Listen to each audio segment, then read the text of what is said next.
Facebook, how to make a post shareable. Hey everyone, welcome back to our channel. In this video we're going to learn how we can make a post shareable on Facebook, so make sure to watch the video till the end. In order to make a post shareable on Facebook, all you have to do is go ahead and first of all make sure to launch your Facebook application. Now you want to make sure to tap the what's on your mind icon. Let's say you post a random photo or video from here.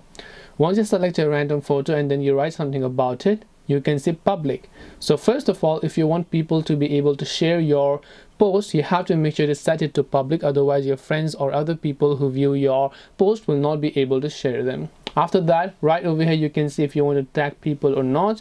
You can also tap the three dots option from the bottom right. Just select your photo, video, whatever else you prefer, and then just go ahead and then tap the post option and you should be able to make a post.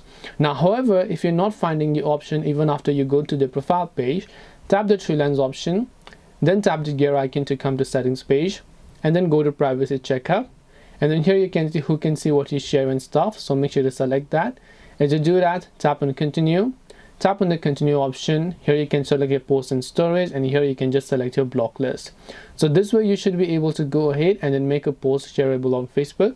Hope this video was helpful. If you have any questions, feel free to leave them down. Thank you for watching and see you soon in the next video.